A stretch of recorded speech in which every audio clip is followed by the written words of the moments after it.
Demain à 6h, 6h du matin pour RFM matin, Inch'Allah. Audition, ça s'est bien passé. Les policiers de la police centrale ay nit yu professionnel lañ yu courtois yu élégant qui traitent bien les gens. Il y a de l'humanisme dans ce commissariat central de Dakar. Ça, je l'ai appris aujourd'hui et je m'en félicite. En français, quelques mots, votre réaction après votre libération? Sentiment de joie, de satisfaction quand je vois tous les gens qui sont venus ici me soutenir dans la canicule toute la journée. Ça a dû être très difficile. Je les remercie. Je sais pas quoi dire. Quand je me retourne à gauche, à droite, je me dis que dans ce pays-là, quand même, il reste encore des gens qui sont épris de justice et d'humanisme et de fraternité, parce qu'il y a plusieurs travailleurs des médias qui sont là. Et ça me réjouit entièrement. Et je donne rendez-vous demain je donne rendez-vous à tout le monde demain 6h du matin pour RFM matin. Merci beaucoup. C'est ça mu nekk ces premiers mots de Babacar Fall yaakaar naa c'est ça justement libéré nañ ko alors ñu jël El Hadj Assane Gueye quelques mots de El Hadj Assane Gueye bu ko defee quelques mots de El Hadj. mais kontaan vraiment ci li nga xamante ni moo fi am tey ni nga ko waxee libération Hadj Babacar Fall di luñ doon yaakaar ci suba ak léegi parce que nit moom ni ñu koy waxee rek ci liggéeyam ci lay am ay ngañaay ci lay am ay ndam ci lay am ay rëq-rëq donc en tant que journaliste tàmm nañu xat-xat yu ni mel mais liñ ci xaw a regretter rek mooy réew mi fi mu toll quand même muy nguur gi fi ne di gawoon parce que boo seetloo c'est un éternel recommencement à chaque fois journalistes yi ils sont interpellés souvent pour les mêmes faits alors que suñu réforme de la justice yi ñu fi wax ak 3 alternances yi ñu fi def waroon nañoo may ñu daal di dépasser yu bari yu ni mel ci réew mi je pense que bu ñu fi jógee dinañu gën a xóotal waxtaan yi dans ce sens et je parle justement des réformes de la justice bu fekkee ni la ca génnee lu ci bari doy na son excellence le président Faye mu dimbalu ñu rek doxale ko bu ko defee réew mi ñu xaw a noppalu ab diir parce que le Sénégal est stressé mënuñu depuis 1 an et demi 2 ans ñu dëkk ci tension yi au Sénégal tension ci gouvernement bi tension ci kër yi tension ci mbedd mi mais je pense que war nañu gën a tàppe xol yi nit ñi gën a yëgoo parce que la dernière sortie de docteur Abdourahmane Diouf par exemple ñu bari dañ naan ana lan moo xew la sortie des uns et des autres par rapport au chapelle politique da nga naan lan moo xew ñu day politique la ñuy def wala ay noon lañu nga dugg ci kër yi am sa ndijaay sa tante fii ngeen meroo ay weeri weer mais pourquoi pour la politique qu'on vraiment qualifie de noble la politique qu'on disait au départ que c'était pour que ñu xool naka la ñuy gérer la cité mais loolu c'est un métier noble ça doit être en tout cas ça doit l'être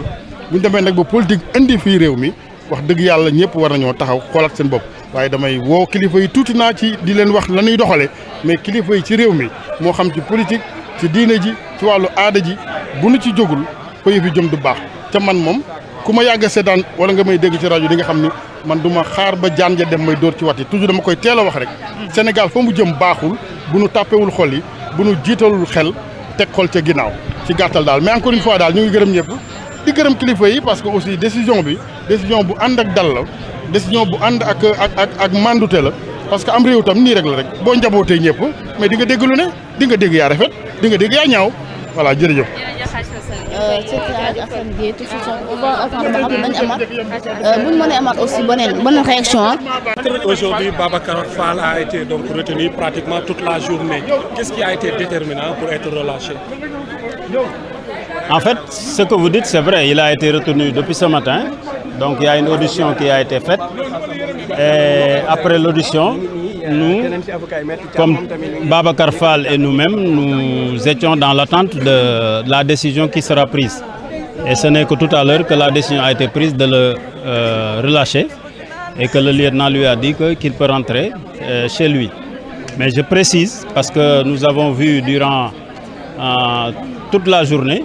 qu'il y avait des informations qui avaient été distillées À chaque fois qu'il était en garde à vue, qu'il est tombé en syncope, qu'il a fait une crise. Mais toutes ces informations ne sont pas vraies. Il n'a jamais piqué de crise, il a été serein, il a répondu à toutes les questions qui lui ont été posées et de manière sereine. Et je pense que l'audition également c'est bien tenu. Et à l'issue, je crois que peut-être, je ne sais pas, mais peut-être qu'il n'y a pas eu de charge qui pouvait peser.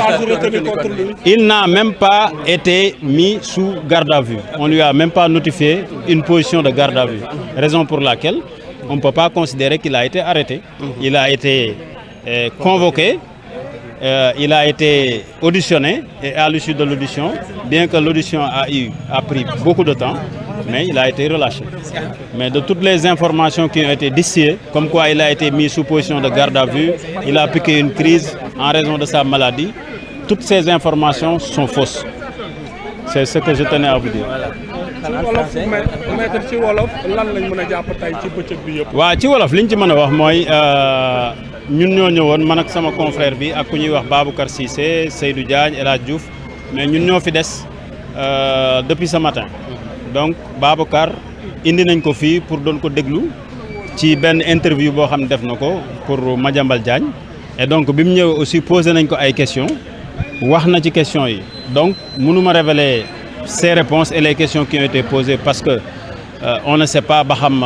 l'enquête va continuer ou pas mais li ma ci mën a wax mooy questions yi posé nañ ko répondre na de manière sereine et que bi kii bi jeexee bi audition bi jeexee tout à l'heure delloo nañ ko ay bagages am yi nga xam ne moom lañ téye woon ay téléphone am ak ay montre am et cetera ni ko mën na dem ñibbi donc li may préciser mooy gis nañ sànq ci biir réseaux sociaux yi ñu naan dañ koo garde à vue dañ ko dafa def crise et cetera mais amul benn notification de garde à vue buñ ko def à l'issue de l'audition amul également benn crise boo xam ne si piqué na ko parce que ñun ak moom ñoo nekkoon du matin au soir audition bi déroulé na dans de bonnes conditions gisuñu benn yoon boo xam ne si moom wane na benn faiblesse ou fébrilité boo xam ne si dana permettre ñuy wax ni da doon jéem a wut ay alibi pour ñu bàyyi ko wala dara loolu dara amu ci. amul benn charge. non pour l'instant nii amul benn charge. am na lu ñu ko doon reproché mais amatul dara te kenn waxu ko aussi na nga ñëwaat donc loolu daal lañ ci mën a jàpp. merci beaucoup. voilà bu baax a baax alors ñu remercier bu baax a baax bu fekkente ni dina mat yeneen ay réactions yu mën a ñëw aussi ñu jël ko bokk ci ay avocats yi Babacar Fall yëkkati yooyu kàddu di xam leen ni rek en tout cas amul benn charge bu nga xamante ni si gars yi retenir nañ ko contre lui en plus tamit li nga xamante ni si en tout cas ngeen gis alors non grave alors kon mu ngi noonu en tout cas li ngeen xamante ni si justement am na ci donc ça va tout va bien rendez-vous